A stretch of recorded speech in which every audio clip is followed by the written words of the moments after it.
ونعوذ بالله من شرور أنفسنا ومن سيئات أعمالنا من يهده الله فلا مضل له ومن يضلله فلا هادي له ونشهد أن لا إله إلا الله وحده لا شريك له ونشهد أن سيدنا وحبيبنا ومولانا محمدا صلى الله تعالى عليه وسلم أما بعد فأعوذ بالله من الشيطان الرجيم بسم الله الرحمن الرحيم إن الذين آمنوا وعملوا الصالحات سيجعل لهم الرحمن ودا صدق الله العظيم قال النبي صلى الله تعالى عليه وسلم ذكر الأنبياء من العبادة وذكر الصالحين كفارة الذنوب أو كما قال النبي صلى الله تعالى عليه وسلم إن الله وملائكته يصلون على النبي يا أيها الذين آمنوا صلوا عليه وسلموا تسليما اللهم صل على سيدنا ومولانا محمد طب القلوب ودوائها وعافية الأبدان وشفائها ونور الأبصار وضيائها وعلى آله وصحبه وبارك وسلم بلغ العلا بكماله كشف الدجى بجماله حسن جميع خصاله صلوا عليه وآله فإن فضل رسول الله ليس له حد فيعرب عنه ناطق بفمه اللہ جل جلالہ وتم برہانہ وعظم شانہ وعم نوالہ کی حمد و ثنا سرکار فخر کائنات قائد المرسلین خاتم النبیین احمد مصطفیٰ جناب محمد مصطفیٰ صلی اللہ تعالی علیہ وسلم کی بارگاہ میں ہدیتاً تحفتاً محبتاً اخلاصاً عقیدتاً درود و سلام کا نذرانہ پیش کرنے کے بعد رب ذوالجلال کے فضل اور کرم سے الحمدللہ ہم یہاں پر حاضر ہے۔ اللہ رب العزت ہم سب کی حاضری اپنی بارگاہ میں قبول فرمائے۔ آج کے دن جمعۃ المبارک کی عظمت و رحمت و برکتوں سے ہم سب کو مالا مال فرمائے، اور ان برکتوں کا صدقہ ہمارے تمام بیماروں کو شفاء کاملہ صحت عاجلہ عطا فرمائے۔ یہ مقدس مہینہ رجب المرجب جاری و ساری ہے، یقیناً اس کی برکتیں بے شمار ہیں۔ اس مہینے کی 6 تاریخ کو حضرت خواجہ خواجگان خواجہ غریب النواز معین الدین سید حسن سنجری اجمیری رحمۃ اللہ تعالی علیہ کا عرس۔ یقیناً اللہ رب العزت کے اولیاء کاملین، اس کے محبوبین، اس کے مقربین، اس کے صالحین کی بڑی شان ہے۔ انہوں نے دنیا میں رہتے ہوئے دنیا کو ترک کیا، دنیا میں رہتے ہوئے آخرت کی یاد کو خوب تازہ کیا، تو ان کی شان بہت اعلیٰ ہے۔ خواجہ غریب النواز رحمۃ اللہ تعالی علیہ 15 سال کی مختصر عمر ہے۔ یہ وہ عمر ہوتی ہے جس میں بندہ صحیح طریقے سے میچیور بنتا ہے، بندہ صحیح طریقے سے سمجھداری کی طرف آتا ہے، اور آگے سے کچھ کر کے جانا ہوتا ہے دنیا کے اعتبار سے، اگر وہ دنیا دار ہے۔ لیکن اگر وہ آخرت کو پسند کرنے والا ہے، دنیا کو ترک کرنے والا ہے، تو اس کے لیے وہ بہترین عمر ہے کہ اب اسی وقت سے وہ دنیا کو چھوڑ کر آخرت کی راہ کی طرف چل پڑے۔ بعینی ہی اسی طریقے سے خواجہ غریب النواز رحمۃ اللہ تعالی علیہ 15 سال کی مختصر عمر میں دنیا کو چھوڑ کر راہ خدا کے مسافر بن گئے، اپنا تن من دن سب کچھ راہ خدا پر قربان کر دیا۔ یہی وہ عمر تھی کہ ایک مجذوب حضرت ابراہیم قندوزی رحمہ اللہ حضرت خواجہ غریب النواز رحمۃ اللہ تعالی علیہ کے باغ میں تشریف لاتے ہیں، کیونکہ آپ کے والد کا وصال ہوا، اس کے بعد یہ باغ، پنچکی، دیگر ساز و سامان باغ کے وہ آپ کے حوالے کیے گئے، وراثت میں آپ کو ملے۔ خواجہ غریب النواز رحمۃ اللہ تعالی علیہ اس باغ میں تشریف فرما ہے۔ مجذوب حضرت ابراہیم قندوزی رحمہ اللہ تشریف لاتے ہیں، ان کی طرف آپ متوجہ ہوتے ہیں، ان کو اچھی جگہ پر بٹھاتے ہیں، ان کا ادب و احترام کرتے ہیں، ان کے لیے انگور کا گوشہ توڑ کر ان کی بارگاہ میں پیش کرتے ہیں، ٹھنڈا پانی بھی پلاتے ہیں۔ وہ اللہ کے مجذوب اتنے خوش ہوئے کہ انہوں نے ایک گٹی نما، کھلی نما جسے کہا جائے، وہ چیز نکالی اور اس کے بعد اسے چبایا اور خواجہ غریب النواز رحمۃ اللہ تعالی علیہ کے منہ میں ڈال دی۔ خواجہ غریب النواز رحمۃ اللہ تعالی علیہ فرماتے ہیں، یہ جیسے کھلی میرے منہ میں پہنچی، دل کی کیفیت ہی بدل گئی، کیونکہ ایک مجذوب کے منہ سے وہ نکلی ہوئی شے خواجہ غریب النواز رحمۃ اللہ تعالی علیہ تک پہنچی تھی۔ اب وہ دل کی کیفیت کیا بدلی، بس دنیا کو ترک کر دیا، راہ خدا کے مسافر بن گئے، اپنا تن من دن سب دین پہ قربان، سب چیزیں راہ للہ اللہ کی بارگاہ میں پیش کر دی، پنچکی، باغ بگیچے، دیگر ساز و سامان، اور سب کچھ چھوڑ کر راہ خدا کے مسافر بن گئے۔ آپ نجیب الطرفین بھی ہیں، والدہ کی طرف سے بھی اور والد کی طرف سے بھی آپ سید ہیں، اور یہی نہیں بلکہ 12 واسطوں سے آپ کا سلسلہ نسب شیر خدا حضرت علی المرتضیٰ رضی اللہ تعالی عنہ تک پہنچ جاتا ہے۔ خواجہ غریب النواز رحمۃ اللہ تعالی علیہ کی ابتداءً خواجہ پکارا جاتا ہے، یہ فارسی زبان کا لفظ ہے، اس کا معنی ہے آقا، سردار، اور 537 ہجری آپ کی ولادت ہے اور 627 ہجری، ٹوٹل 90 سال بنتے ہیں۔ یہ آپ کا دنیا سے ظاہری وصال فرما جانا ہے۔ حضور علیہ الصلاۃ والسلام نے فرمایا، ذکر الانبیاء من العبادہ و ذکر الصالحین کفارۃ الذنوب، فرمایا انبیاء کا ذکر کرو کہ یہ انبیاء کا ذکر کرنا در حقیقت عبادت کا ثواب دیا جاتا ہے، یہ انبیاء کے ذکر میں عبادت کا ثواب ہے۔ اور فرمایا و ذکر الصالحین، ہم دیکھیں بزرگان دین کے نام پر محفلوں کو سجاتے ہیں، اصال ثواب کی محفلیں کی جاتی ہیں، ان اولیاء کے در پر جا کر فاتحہ خوانی کی جاتی ہے، ان کے وسیلے سے رب کی بارگاہ میں دعا کی جاتی ہے۔ محبوب فرماتے ہیں و ذکر الصالحین کفارۃ الذنوب، کہ تم صالحین کا ذکر کرو، اللہ کے نیکوکار بندوں کا، مقربین کا، متقین کا، پرہیزگاروں کا ذکر کرو، تو کیا ہوگا؟ فرمایا کفارۃ الذنوب، یہ عمل تمہارے گناہوں کا کفارہ بن جائے گا۔ اسی حدیث کی بنیاد پر، اسی حدیث کو پیش نظر رکھتے ہوئے ہم رب تعالیٰ کے کرم اور فضل سے ان مقدس ہستیوں کا، ان نفوس قدسیہ کا ذکر خیر کرتے ہیں۔ اللہ تعالیٰ ہمارا ذکر خیر کرنا اپنی بارگاہ میں قبول فرمائے، اس عمل کے صدقے ان نفوس قدسیہ کو ہم سب سے راضی فرمائے۔ قرآن مجید میں اللہ رب العزت ارشاد فرماتا ہے، سورہ مریم 16واں پارہ، ان الذین آمنوا وعملوا الصالحات، بے شک وہ لوگ جو ایمان لائے اور اچھے کام کیے، سیجعل لهم الرحمن ودا، ان قریب اللہ رب العزت ان کے لیے محبت کو پیدا فرما دے گا۔ اب محبتیں پیدا ہو جائے گی، مگر فرمایا ان الذین آمنوا وعملوا الصالحات، وہ جو ایمان بھی لائے اور اچھے کام کرے، جن کا ایمان کامل ہو، جن کا عقیدہ کامل ہو، جن کے ایمان میں، جن کے عقیدے میں کوئی نقص نہ ہو، کوئی عیب نہ ہو، وہ ایمان میں اتنی شان والا ہو، تو فرمایا اس کی شان ایسی ہے کہ پھر وہ اچھے اعمال بھی ایمان کے رہتے ہوئے کرے۔ اچھے اعمال بھی شرط ہے۔ خواجہ غریب النواز رحمۃ اللہ تعالی علیہ کے اعمال کا کیا کہنا، کئی سالوں تک آپ نے نماز عشاء کے وضو سے نماز فجر کو ادا فرمایا، ساری رات عبادت کر کے گزار دی، ساری رات۔ تو ان مقدس ہستیوں کا، ان نفوس قدسیہ کا، ان صالحین متقین کی شان ہے کہ انہوں نے زندگی عبادت کے لیے وقف کی، اور رب کا کرم ہوا، فضل ہوا کہ اللہ نے یہ محبتیں، ان کی محبتوں کو ہمارے دل میں پیدا کیا، اور ہم صرف ان کے مزار پر جاتے ہیں یا دور و دراز ہوتے ہیں، ان کو اصال ثواب صرف کرتے ہیں، تو ہماری بھی بگڑیاں بن جاتی ہیں۔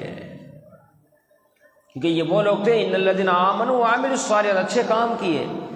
ساری زندگی اس طریقے سے عبادت کرتے ہوئے گزارے، ہمیشہ با جماعت نماز کا اہتمام کیا۔ آج کتنی سہولتیں ہیں، پنکھے، لائٹیں، قالین، گرم پانی، سب ٹھنڈا پانی، دیگر ساری صورتیں، ہر چیز موجود، مؤذن، امام، خادم، دیگر سارے افراد ہمہ وقت حاضر، لیکن اس کے باوجود کمی ہے تو نمازیوں کی کمی ہے۔ لیکن خواجہ غریب النواز رحمۃ اللہ تعالیٰ علیہ نے ساری زندگی یہ درس دیا کہ مسجدوں کو آباد کیا جائے، آپ کی یہی تعلیمات رہی، اور یہاں تک محبوب علیہ الصلوۃ والسلام نے فرمایا جس شخص نے باجماعت نماز کو ادا کیا، اب وہ رب کی بارگاہ میں جب سوال کرتا ہے، باجماعت نماز پڑھنے والا با نمازی جب رب کی بارگاہ میں سوال کرتا ہے تو اللہ رب العزت کو اس چیز سے حیا آتی ہے کہ اس کو خالی لوٹا دے۔ اب رب حیا فرماتا ہے کہ میں اس کو خالی لوٹا دوں جس نے میرا حکم مانا، نماز کو با جماعت ادا کیا۔ تو یہ خواجہ غریب النواز رحمۃ اللہ تعالیٰ علیہ کی تعلیمات بھی رہی کہ آپ نشاپور کے گاؤں پہنچے، نماز عصر کا وقت ہونے والا تھا، قریب ایک مسجد دیکھی جو ویران سی بنی ہوئی ہے، دروازے بند ہیں، لگتا ہے کئی سالوں سے مسجد کو کھولا ہی نہیں گیا، ایسی کیفیت۔ آپ نے کسی طریقے سے اس مسجد کو کھولا، اس مسجد کو صاف کیا، قریب کنواں تھا، اس سے پانی نکال کر وضو کیا، مسجد کو دھویا، پھر سکون سے جب دیکھا کہ عصر کا وقت ہوا تو اذان دی، قریب میں کچھ افراد تھے وہ مسجد میں آئے، نماز با جماعت کا اہتمام ہوا، مغرب کی نماز ہوئی، پھر عشاء کی نماز ہوئی، تو عشاء کی نماز چونکہ اندھیرا ہو چکا تھا، کوئی قریب کے افراد نہ آئے، تو خواجہ غریب النواز رحمۃ اللہ تعالیٰ علیہ نے خود اذان دی، خود نماز پڑھی۔ جیسے نماز پڑھ رہے تھے اچانک سے کچھ اوباش نوجوان بدمعاش قسم کے خرافات کرتے ہوئے مسجد میں داخل ہوئے۔ خواجہ غریب النواز رحمۃ اللہ تعالیٰ علیہ نماز پڑھ رہے۔ اب دیکھیں عبادت کرنے کی وجہ سے اللہ زبان میں کیسی تاثیر پیدا فرما دیتا ہے۔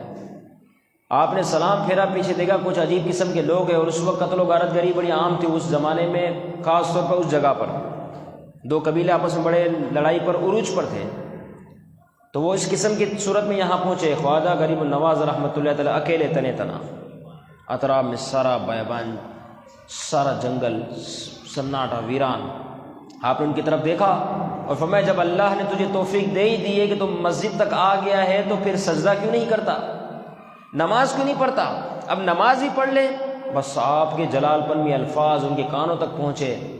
فوراً انہوں نے وضو کیا اور نماز کو ادا کیا، اور یہی نہ ہوا بلکہ اپنے سابقہ سارے گناہوں سے انہوں نے اسی موقع پر توبہ کی، اور پھر سچے پکے مسلمان بن گئے، نمازی بن گئے۔ یہ زبان کی تاثیر آپ دیکھیں، عبادت کر کر کے اللہ رب العزت یہ ملکہ عطا فرما دیتا ہے۔ اور یہاں تک آپ نے فرمایا نماز ایک امانت ہے جو اللہ رب العزت نے بندوں کے حوالے کی ہے۔ پھر خواجہ غریب النواز رحمۃ اللہ تعالیٰ علیہ فرماتے ہیں کہ کبھی اس امانت میں خیانت نہ کرنا، کیونکہ یہ اللہ رب العزت نے تمہیں اپنی طرف سے امانت دی ہے، یہ رب کی طرف سے نماز در حقیقت امانت ہے، فرمائیے تمہیں دی گئی ہے، تم اللہ کی امانت میں کبھی خیانت نہ کرنا۔ جس شخص نے نماز کو چھوڑا، خواجہ غریب النواز رحمۃ اللہ تعالیٰ علیہ کے اس الفاظ کے صدقے اور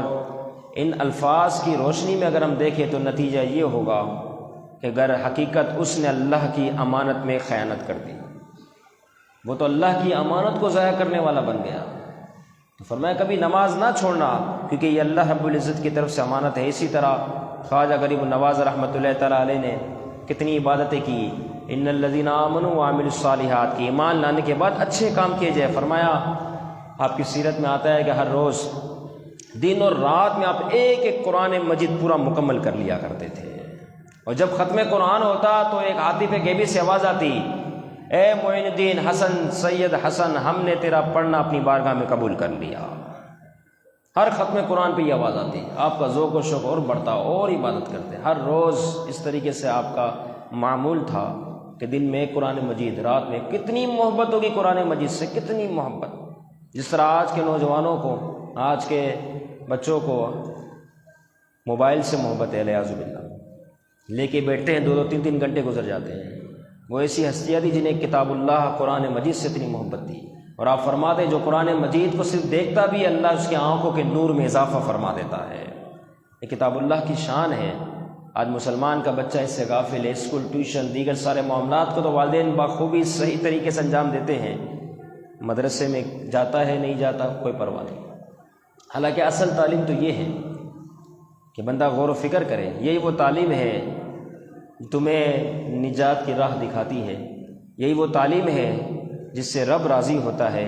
یہی وہ تعلیم ہے کہ ہمارے جانے کے بعد بھی ہمارے لیے سال ثواب کا سلسلہ جاری رہے گا۔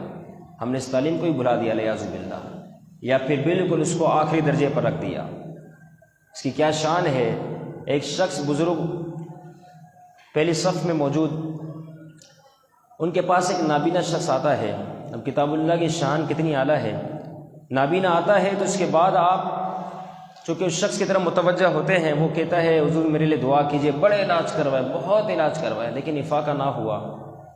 نظریں بہت کمزور ہو گئی، اب تو ختم کے درجے پر پہنچ گئی، آپ دعا کیجئے۔ اس بزرگ نے اسی جائے نماز پر بیٹھے ہوئے صرف سورۃ الفاتحہ کی تلاوت کی۔ اس کے بعد چونکہ پہلی صف میں تھے، آگے بڑھے، قرآن مجید لیا اور اس بزرگ نے اس نابینا شخص، اس کی آنکھوں پر قرآن مجید کو ملا سرما دانی کی طرح، یوں دونوں طرف آنکھوں پر، جیسے ہٹایا تو کیا تھا کہ قرآن مجید کے نور سے اس کی آنکھیں منور ہو چکی تھی۔ یہ قرآن مجید کا فیضان ہے، اس کا نور ہے، اس کی چاشنی ہے، اور یہی وہ سارے معاملات ہیں جس کے بارے میں قرآن فرماتا ہے ان الذین آمنوا وعملوا الصالحات، بے شک وہ جو ایمان لے اور اچھے کام کرے، اچھے کام، تو پھر کیا ہوگا، سیجعل لهم الرحمن ودا، اللہ رب العزت لوگوں کے دلوں میں عیسوں کی محبتوں کو پیدا فرما دے گا۔ پھر زبان جب بولے گی تو اثر والی ہوگی، تاثیر رکھے گی، اور یہی وہ زبان خواجہ غریب النواز رحمۃ اللہ تعالیٰ علیہ کی تھی کہ جنہوں نے 2-4 نہیں، 2-400 بھی نہیں، 2-4 ہزار بھی نہیں، 2-4 لاکھ بھی نہیں، بلکہ 90 لاکھ سے زائد غیر مسلموں کو مسلمان کیا۔ اتنی بڑی تعداد کس طرح ہوئی، کیسے بنی، ساری وجہ، ساری تفصیل، آمنوا وعملوا الصالحات، ایمان لانے کے بعد اچھے کام کیے جائے، بھر بھر کے اچھے کام رب کی رضا کے لیے کیے جائے، تو یقیناً اس کی تاثیر الگ ہوتی ہے۔ سیجعل لهم الرحمن ودا، تو ان قریب اللہ رب العزت لوگوں کے دلوں میں اس محبت کو پیدا فرمائے گا۔ حضرت علی رضی اللہ تعالیٰ عنہ نے آیت مبارکہ کے اس جز کے بارے میں حضور سے سوال کیا، اس کا کیا معنی، سیجعل لهم الرحمن ودا، فرمائیے رب لوگوں کے دلوں میں محبت کو پیدا فرماتا ہے، نہ صرف لوگوں کے دلوں میں، محبوب علیہ الصلوۃ والسلام نے فرمایا فرشتوں کے یہاں بھی ایسے محترم بندے کی محبت دل میں ڈال دی جاتی ہے، اتار دی جاتی ہے، اس کو بھی محبت کا پابند کر دیا جاتا ہے، اور پھر لوگوں کے اندر اس کے لیے عزت کو رکھ دیا جاتا ہے۔ فرمایا آیت مبارکہ کا یہ مطلب ہے۔ اب اگر یوں نوٹ کیا جائے، غور و فکر کیا جائے، تو اولیاء کی محبت در حقیقت رب عز و جل کا بہت بڑا عطیہ ہے، یہ آیت ہمیں بتا رہی ہے۔ جس دل کے اندر اولیاء کی محبت ہے، یہ رب کی طرف سے عطیہ ہے، اور اس کی شان اتنی اعلیٰ ہے کہ آپ یہ دیکھیں، چند افراد سے ہم محبت کرتے ہیں، چند افراد ایسے جو ہم سے محبت کرتے ہیں، ماں بہن کیا رشتہ ہے اس کے ہمارے درمیان، مثال کے طور پر بچوں سے محبت ہے، اس طریقے سے ماں باپ سے محبت ہے، ماں باپ بچوں سے محبت کرتے ہیں، ان تمام محبتوں کے پیچھے ایک اصول ہے، وہ ایک خونی رشتہ ہے، تب محبت ہو رہی۔ لیکن خواجہ غریب النواز و دیگر اولیاء کاملین سے ہمارا خونی رشتہ نہیں، نہ ہم نے ان کو دیکھا، نہ ہم نے ان کی گفتگو سنی، نہ ہم ان کی مجلس میں بیٹھے، نہ ہم نے ان کی صحبت کو اختیار کیا، نہ ہم ان سے ہم کلام ہوئے، لیکن ان تمام چیزوں کے نہ ہوتے ہوئے بھی یہ رب کا کتنا کرم ہے، فضل ہے کہ اللہ رب العزت نے ان نفوس قدسیہ کی محبت کو ہمارے دل میں اجاگر فرما دیا۔ تو یہی تو آیت مبارکہ ہے، فرمائے سیجعل لهم الرحمن ودا، کہ جو ایمان لے اور اچھے کام کرے، اللہ رب العزت ایمان والوں کے دلوں میں ان کی محبتوں کو پیدا فرما دیتا ہے۔ تو یہ ہمارے دل میں جو خواجہ غریب النواز رحمۃ اللہ تعالیٰ علیہ اور دیگر بزرگان دین، اکابرین، سلف صالحین بزرگان دین کی جو محبت ہمارے دل میں پیدا ہوئی ہے، رب کی طرف سے بہت بڑا عطیہ ہے، بہت بڑا عطیہ ہے، اور یہ محبت اس دل سے کوئی کبھی نہیں نکال سکتا۔ جس دل کو اللہ رب العزت نے اولیاء کاملین کے محبت سے سیراب فرمایا ہو، تو یہ اس حوالے سے اگر دیکھا جائے تو یہ ایسا معاملہ ہے کہ میرا رب بھی ان محبوبین مقربین سے محبت فرماتا ہے۔ مسلم شریف کی بڑی مشہور و معروف حدیث مبارکہ ہے کہ جب اللہ رب العزت کسی بندے سے محبت فرماتا ہے تو پھر کیا ہوتا ہے؟ فرمایا انی احب فلانا فاحبہ۔ اللہ رب العزت جبریل امین سے یہ فرماتا ہے کہ میں فلاں سے محبت کرتا ہوں، انی احب فلانا فاحبہ، اے جبریل تو بھی اس سے محبت کر، تو بھی اس سے محبت کر۔ کہ جبریل امین علیہ السلام اس سے محبت کرنے والے بن جاتے ہیں۔ پھر یہاں بات رکتی نہیں ہے، فرمایا ثم ینادی فی السماء، پھر آسمان میں ندا دی جاتی ہے۔ یہ مسلم شریف کے الفاظ جو محبوب علیہ السلام نے فرمائے، فرمایا ثم ینادی فی السماء، تو یہ کوئی تو ہستیاں ہیں جن کے بارے میں محبوب اشارہ فرما رہے ہیں، انبیاء و رسول کی تو بات ہو نہیں رہی، پھر یہ کون سی ہستیاں ہیں جن کے بارے میں محبوب اشارہ فرما رہے ہیں؟ فرمایا ثم ینادی فی السماء، پھر پورے آسمان میں اعلان کر دیا جاتا ہے۔ وہ اعلان کیا ہوتا ہے؟ ان اللہ یحب فلانا فاحبوہ۔ فرمایا پورے آسمان میں یہ اعلان کر دیا جاتا ہے کہ بے شک اللہ تعالیٰ فلاں شخص سے محبت فرماتا ہے، تو کیا کیا جائے؟ فرمایا اللہ ان سے محبت فرماتا ہے، آسمان والوں تمام کے تمام تم بھی اس شخص سے محبت کرنے والے بن جاؤ۔ اللہ کے اولیاء کی کیا شانیں ہیں، کیا شان ہے کہ محبوب علیہ السلام اپنی زبان سے خود ان کے فضائل بیان فرما رہے ہیں کہ اللہ رب العزت ان سے محبت کرتا ہے، جبریل امین ان سے محبت کرتے ہیں۔ یہ نہ صحیح، یہاں بات ختم نہیں ہوتی، بلکہ فرمایا کہ سارے آسمان والے بھی ان سے محبت کرنا شروع کر دیتے ہیں۔ پھر آگے فرمایا ثم یودع القبول، پھر اس کے بعد جو ہے پوری زمین فی الارض، ثم یودع القبول فی الارض، فرمایا پوری زمین کے اندر اس شخص کے لیے قبولیت کا درجہ رکھ دیا جاتا ہے کہ اب وہ بندہ تو دنیا سے چلا جاتا ہے لیکن لوگ اس کے در پر حاضر ہوتے ہیں، وہ بندہ تو اس دنیا سے چلا جاتا ہے لیکن لوگ اس کے نام کی فاتحہ خوانی کرتے ہیں، اس کے نام پر محفلوں کو سجاتے ہیں۔ ثم یودع القبول فی الارض، کہ زمین میں اس کی مقبولیت رکھ دی جاتی ہے۔ اب اولیاء کاملین کی یہی شانیں ہیں۔ خواجہ غریب النواز رحمۃ اللہ تعالیٰ علیہ کو ہم سے بچھڑے ہوئے، دنیا سے ظاہری طور پر پردہ فرمائے ہوئے کتنا وقت گزر گیا؟ کم و بیش 800 سال سے زیادہ کا عرصہ گزر چکا، 800 سال، لیکن ان کی محبت آنے والے وقتوں کے ساتھ بڑھتی ہی جا رہی ہے۔ حالانکہ پروپیگنڈے کرنے والے سوشل میڈیا کے ذریعے نہ جانے کیا کیا کر رہے ہیں، لیکن اس کے باوجود بھی ان کے مزارات پر پاؤں رکھنے کی جگہ نہیں ہوتی۔ دیکھیے تو اسی مزار کی شان ہے، دنیا بھر میں جہاں جہاں اولیاء کاملین کے چاہنے والے ہیں وہاں خوب بھر بھر کے صالح ثواب کیا جاتا ہے۔ یہ کس وجہ سے؟ آمنوا وعملوا الصالحات، اچھے کام کیے، ایمان لانے کے بعد تو پھر سیجعل لهم الرحمن ودا، یہ تو رب کا وعدہ ہے کہ اللہ رب العزت لوگوں کے دلوں میں ان مقدس ہستیوں کی محبت کو پیدا فرما دیتا ہے۔ اب دنیا کی کوئی بھی طاقت اس محبت کو چھیننا چاہے تو وہ چھین نہیں سکتی، کیونکہ اولیاء سے محبت کرنا سنت الہیہ ہے، رب کی سنت ہے، یہ بات یاد رکھنا۔ مسلم شریف کی حدیث بالکل واضح طور پہ اعلان کر رہی ہے کہ اللہ کے اولیاء سے محبت کرنا اللہ کی سنت ہے، اور جبریل امین کی سنت ہے، اور تمام فرشتوں کی بھی سنت ہے۔ تو آج ہمارے دل میں یہ محبت ہے، یہ رب کا عطیہ ہے۔ اللہ رب العزت اس محبت کو ہمیشہ سلامت رکھے، ہمیشہ سلامت رہے، کیونکہ خواجہ کا در ہو یا دیگر اولیاء کاملین کے در ہو، اللہ نے انہیں وہ شان عطا فرمائی ہے جن کی مثال نہیں ملتی۔ کہنے والے نے یہاں تک کہا تمہارے منہ سے جو بات نکلی وہ ہو کر رہی، تمہارے منہ سے جو بات نکلی وہ ہو کر رہی، کہا تم نے دن کو شب ہے تو رات ہو کر رہی۔ یہ ان کی شانیں ہیں۔ اور جب رخصتی کا وقت آیا، یوں تو بات بہت ساری ہے، گفتگو کرنے کا معاملات بہت ہیں، لیکن وقت کے دامن میں گنجائش نہیں، آخری بات کی طرف آؤں۔ جب آپ کا دنیا سے ظاہری وصال کا وقت آیا، نورانی والی پیشانی نور سے بھری ہوئی، کیونکہ ساری زندگی عبادت کر کے لوگوں کو دین کی طرف بلا کے اپنا تن من دن سب رائے خدا پر ختم کر کے قربان کر کے آخر کیا ہوا؟ جب رخصتی ہوئی تو آپ کی پیشانی پہ الفاظ نمودار ہوئے۔ وہ الفاظ کیا تھے؟ حبیب اللہ مات فی حب اللہ، کہ اللہ کا حبیب، اللہ کا محبوب، اللہ کی محبت میں اس دنیا سے رخصت ہوا۔ اللہ رب العزت ان کے مزار پر انوار پر کروڑ اور رحمت و برکتوں کا نزول فرمائے، ان کی سیرت کاملہ پر عمل کی توفیق عطا فرمائے، جو کچھ واعظ و نصیحت ہوئی اس کے مطابق ہمیں بھی خوب نیک عمل کرنے کی توفیق عطا فرمائے۔ وما علینا